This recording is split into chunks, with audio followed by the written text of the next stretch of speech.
Hello IBS family, কেমন আছেন সবাই? আশা করি ভালো আছেন। তো আমিও আল্লাহর রহমতে ভালো আছি। তো কি অবস্থা সবার? কেমন চলতেছে দিনকাল আপনাদের? আইবিএস এর পেশেন্ট যারা, স্পেশালি শীতের মধ্যে অবশ্য আইবিএসটা একটু কমে।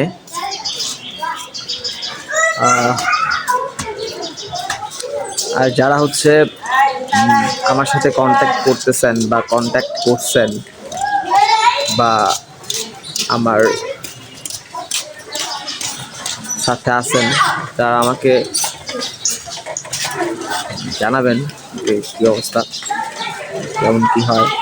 আর সবসময় বলি যে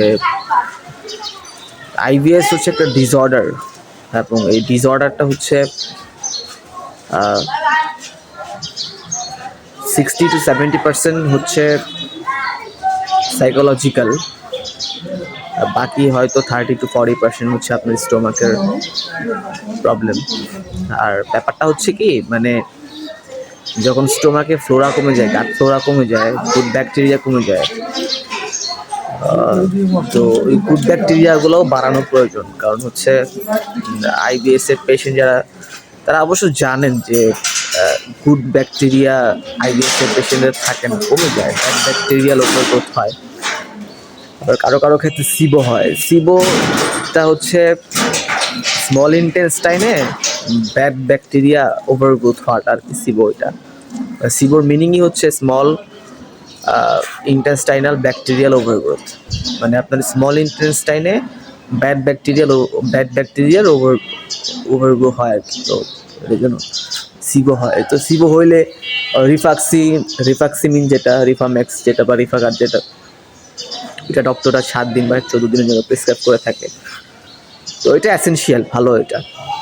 আর পরীক্ষা নিরীক্ষার কথা আর কি বলবো, পরীক্ষা নিরীক্ষা তো সবাই করে দেখে যে অনেকের আসলে কি ভাই, মানে এই রোগটা এত কমপ্লেক্স একটা রোগ, এই ডিসঅর্ডারটা এত বাজে একটা ডিসঅর্ডার যে মানে একের মধ্যে অনেকগুলো প্রবলেম এখানে চলে আসে। এর সাথে হচ্ছে ম্যাক্সিমাম পেশেন্টদের সাথে কথা বলছি, যারা আমার ফোন দেয়, কথা বলছি, পরে বলে যে ভাই আমাদের তো স্পেশালি ছেলেদের কথা বলতেছি যে ভাই আমাদের তো সেক্স লাইফটা খুব বাজে। তো আসলে কি, মানে আইবিএস এর পেশেন্টরা মানে তাদের ব্যাকগ্রাউন্ডে হিস্ট্রিতে অনেকে হচ্ছে যে মাস্টারবেট করলে হয় কি, মাস্টারবেট করলে আপনার এমনি সেক্সুয়াল স্ট্রেংথ কমে যায়। আবার আইবিএস এর পেশেন্টদের দেখছি যে টেস্টোস্টেরন লেভেলটাও কম থাকে। আমার যখন আইবিএস ছিল তখন আমি টেস্টোস্টেরন টেস্টটা করি, আর খুবই লো ছিল, অনেক কম ছিল। তো পরে এটা রিকভারি করছি, পরে এটা আবার গ্রো করে আর কি। পরে টেস্ট করে দেখছি যে না, ঠিক আছে, নর্মাল রেঞ্জে আছে। তো অনেক বিষয় না এখানে জড়িত। মানে এই রোগটা হচ্ছে এরকম যে একটা রোগ, মানে এটা বাদলে এর সাথে মানে আরো অনেকগুলো রোগ নিয়ে আসে। যেমন অনেকে শরীর দুর্বল থাকে, অনেকে ভাইরালিন নেয়, ইনজেকশন আইভি যেটা, ইন্টারভেইন যেটা, ওটাই অনেকে নেয়, নিয়ে ভালো থাকে। তো আবার অনেকেই হচ্ছে মাল্টিভিটামিন নেয়, আবার অনেকেই হচ্ছে মাল্টিভিটামিনও নিতে পারে না। মাল্টিভিটামিন নিলে হয় আইবিএস যাদের ডি, তারা যদি মাল্টিভিটামিন নেয় বা মিনারেল নেয়, তাহলে হচ্ছে তাদের ডায়রিয়া হয়ে যায়। তো আসলে মূল ফোকাসটা দিতে হবে আপনাকে আইবিএস এর পেছনে, যে না, এই রোগটাকে আমি হিল করি কোনোভাবে, আমি রোগটাকে হিল করি, অ্যান্টি ডিপ্রেশন খাই, মানসিকভাবে স্টেবল হই। তারপর এই রোগটা যখন আপনার থেকে চলে যাবে, তখন আপনার যে মানে টেস্টোস্টেরন লেভেল কমে যাওয়াটা, তারপর আপনার যে এই যে ওভার থিঙ্কিং, তারপর মেন্টাল যে প্রবলেমগুলো আপনার হচ্ছে, এই মেন্টাল প্রবলেমগুলো, সমসাময়িক যত প্রবলেমই আপনার হচ্ছে না কেন, এই প্রবলেমগুলো চলে যাবে, ভ্যানিশ হয়ে যাবে। আর এই যে অনেকে আজকে একজন ফোন করছে, বলছি যে ভাই আমার তো প্রচুর ঘুম কম হয়, স্লিপ ডিস্টার্বেন্স। আমি বলছি যে ভাই, যদি প্রপার না ঘুমান, 7 থেকে 8 ঘন্টা যদি ডিপ স্লিপ না হয়, আপনি এই ঘুম এত মানে প্রয়োজনীয় আইবিএস এর পেশেন্টের জন্য, যে আপনি যদি কোনো ওষুধ না খান, আপনি যদি 7 দিন ঠিকমতো ঘুমান এবং সকালবেলা ঘুম থেকে উঠতে হবে, এবং আপনি early to bed early to rise, সকালবেলা আপনি ঘুম থেকে উঠবেন, খুব তাড়াতাড়ি ঘুমাতে যাবেন। আপনি যদি এইভাবে 7 দিন ফলো আপে থাকেন, দেখবেন যে আপনার আইবিএস 40% চলে গেছে বা 50% চলে গেছে। কেন এটা? কারণ ঘুমাইলে আপনার সেরোটোনিনটা রিপ্রোডাকশন হয়, এবং আপনি যখন ঘুমান তখন আপনার মেলাটোনিন হরমোনটা সিক্রেশন হয়। তখন হয় কি, আপনার যে প্যারাসিম্প্যাথেটিক নার্ভাস সিস্টেম, এই প্যারাসিম্প্যাথেটিক নার্ভাস সিস্টেমটা অ্যাক্টিভেট হয়। হ্যাঁ, আপনার বডির অনেক রেসপন্স, যেটা আপনি জানেন ফাইট অ্যান্ড ফাইট রেসপন্স, এগুলো কনস্ট্যান্ট আইবিএস এর পেশেন্টদের রিলিজ হয়। আপনার কর্টিজল হরমোনটা সিক্রেশন হয়। তো যখন এই আপনি ঘুমাবে, তখন হচ্ছে আপনার কনস্ট্যান্ট যে কর্টিজল রিলিজ হচ্ছে এটা বন্ধ হবে, এবং আপনার প্যারাসিম্প্যাথেটিক নার্ভাস সিস্টেমটা অ্যাক্টিভেট হবে। তারপর আপনার যে প্রবলেমগুলো আপনি ফেস করতেছেন, দেখবেন যে প্রবলেমগুলো অনেকটা মিনিমাইজ হয়েছে। কিন্তু মেডিকেশন ছাড়াও আবার আইবিএস আপনি এখান থেকে বেরোতে পারবেন না, মেডিকেশন নিতে হবে। তো মেডিকেশনও যদি নেন, পাশাপাশি যদি আর অনেক খাবার আছে আপনারা, এটা যারা আইবিএস এর পেশেন্ট, এটা হচ্ছে কি মানে যাদের মানে আইবিএস সি কনস্টিপেশন, তারা হচ্ছে কি তারা কফি নেমা করবেন। কফি নেমাটা ভালো, কারণ কফি নেমা করলে আপনার পাওয়ার ফ্রিকোয়েন্সিটা বা মুভমেন্টটা যে স্লো হয়ে আছে, এটা আবার একটু ভালো কাজ করে। আইবিএস আমি মনে করি আইবিএস ডি সি যাই হোক, সবগুলাই কষ্টকর। সিডি আসলে কোনো ফ্যাক্টর না, হলে রোগটাই হচ্ছে মূলত মেইন ফ্যাক্টর, সিডি কিছুই না। তবে অনেকে বলে যে ওই সি কষ্ট কম, ডি কষ্ট বেশি, বা ডি কষ্ট কম, সি কষ্ট বেশি। It's not like that. আইবিএসই কষ্টকর, সি হোক, ডি হোক, মিক্স হোক, হোয়াট এভার, আইবিএস মানেই হচ্ছে দুর্বিষহ জীবন। তো অনেকেই সাইকিয়াট্রিস্ট দেখাচ্ছে, ভালো হচ্ছে, তো অনেকেই ভালো হচ্ছে। আর ইন্ডিয়াতে অনেক পেশেন্ট দেখছি, ইন্ডিয়াতে আমাদের পাশের দেশে অনেক আইবিএস পেশেন্ট যারা ভালো হয়েছে, এবং যারা সাইকিয়াট্রিক ট্রিটমেন্ট নিয়ে ভালো হয়েছে, এরকম অনেক রোগী আমি দেখছি, আমার সাথে কথা হচ্ছে। তো আমি পার্সোনালি কথা বলছি, এবং ভালো আছে সবাই, এবং ভালো হচ্ছে। তো রুট কজটা বের করেন, আপনার প্রবলেমটা কই হচ্ছে, কেন হচ্ছে, রুট কজটা বের করে ই করেন। আপনার আমি এটা সবসময় বলি যে it's a brain gut disorder, মানে হচ্ছে যে আপনার সমস্যাটা হচ্ছে, এটা আপনার শুধু আপনি যে ভাবতেছেন যে আপনার স্টোমাকের থেকে হচ্ছে, না, এটা ঠিক না। আপনার এটার সাথে আপনার যে ব্রেইনের যে নিউরো ট্রান্সমিটার, এখানে অনেক ধরনের সামঞ্জস্য আছে, অনেক ধরনের এখানে মানে ব্যাপার স্যাপার কাজ করে, এবং এটাই সত্যি কথা।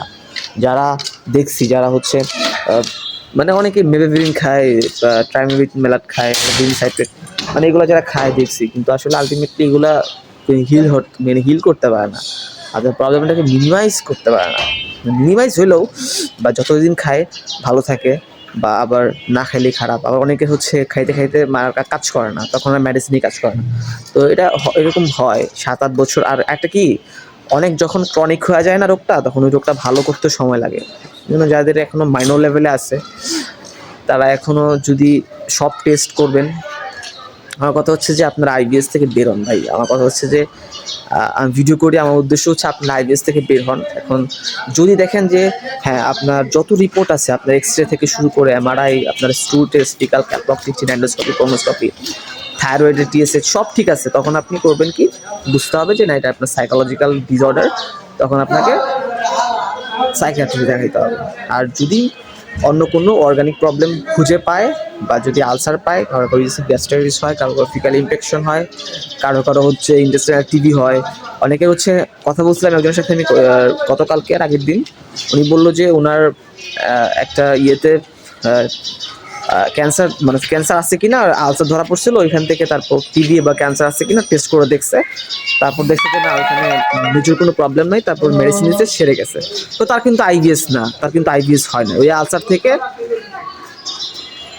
হয়েছে, আলসারটা মানে কিওর করছে, সে এখন পুরোপুরি কিওর, তার আইবিএস না, সে আইবিএস ভাবছে, বাট পরে বলছে যে না। তো আমি বললাম যে না, আপনি টেস্ট করছেন, তো আপনি টেস্টে কি আসছে? পরে বলছে যে টেস্টে এটা আসছে, দ্যাট মিনস যে তার আইবিএসও হয় না, এবং সে ভালো হয়ে গেছে। তো সব রোগ আইবিএস না, এটাও সত্যি কথা। আবার মানে সব রোগ যেমন আইবিএস না, আবার কিছু কিছু সিমটমস আইবিএসও।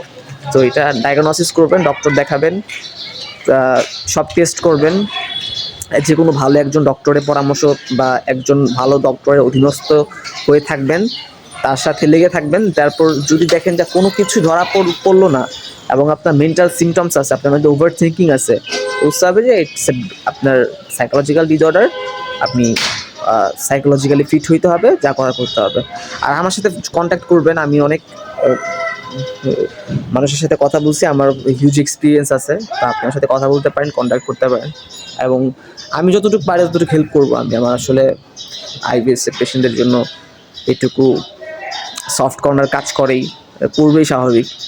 তো যোগাযোগ করবেন, আর সবাই ভালো থাকবেন, আর আমার জন্য দোয়া করবেন, আমি যেন সবাইকে হেল্প করতে পারি, ভালো থাকি, দোয়া করবেন। আর অনেকেই আমাকে প্রশ্ন করছে যে ভাই আপনার কি এখন আইবিএস এর কোনো সিমটমস আসে, বা দেখি মানে আপনার মধ্যে কি মাঝে মধ্যেই করে, টিকার করে কি না। আমি বুঝছি না, আমি কোনো মেডিসিনও খাই না, আমার কোনো মেডিসিন প্রয়োজন। যখন আমি ইচ্ছা তখনই ঘুমাইতে পারি, যখন ইচ্ছা আমি তখন ঘুম থেকে উঠতে পারি। মানে আমার আর এখন আর সাইকোলজিক্যাল ব্যাপার সব ঠিক হয়ে গেছে। চিন্তা করছিলাম, দুশ্চিন্তা, আমার নিজেরই আমার ব্যাকগ্রাউন্ড হিস্ট্রিতে অনেক দুশ্চিন্তা ছিল, অনেক মানসিক দুশ্চিন্তা ছিল, আমার অনেক ধরনের ব্যাপার ছিল। তো সব ঠিক হয়েছে, এখন টেস্টোস্টেরন লেভেল আমি চেক করে দিয়েছিলাম আগে ঠিক আছে। তো সবই ঠিক, আমি ফিট। মানে আমার এখন আর কোনো আইবিএসি সিমটমস আসে নাই ভালো হওয়ার পর থেকে, আমি কমপ্লিটলি কিওর। তো অনেকে জিজ্ঞেস করে যে আমি কমপ্লিটলি কিওর কিনা, তো আমি কমপ্লিটলি কিওর। আর এই কথা। আর আইবিএস এর পেশেন্টরা মানে অনেক ডক্টর টু ডক্টর যাইতে এত বেশি মানে ডক্টর শিফট করে যে পরে আর আসলে কি মন থেকে না উঠা যায়। এটা আমি বুঝি, এই ফিলিংস আমি বুঝি। পরে আর কাউকে বিলিভ করা যায় না, কিছুই বিলিভ হয় না, কোনো কিছুই বিলিভ হয় না, এটা বুঝি আমি। আর বিলিভ কেন হবে না? আপনার রোগটা যদি মানে মেন্টাল হয়, আপনার যদি সিমটমসটা ফিজিক্যাল হয়, রোগটা যদি মেন্টাল হয়, আপনি যদি ফিজিক্যাল ট্রিটমেন্ট করেন, আপনি যদি পেটের চিকিৎসা করেন, আপনার মানে কাজ হবে না, এটাই স্বাভাবিক, না হওয়াটাই স্বাভাবিক, যেহেতু আপনার রোগটাই হচ্ছে অন্য একটা রোগ। তো ফাইন্ড আউট করেন, রুট কজ বের করে চিকিৎসা করেন, ভালো হবেন। ভালো সাইকিয়াট্রিস্ট দেখান, ইনশাল্লাহ ভালো হবেন। ঠিক আছে, ধন্যবাদ সবাইকে।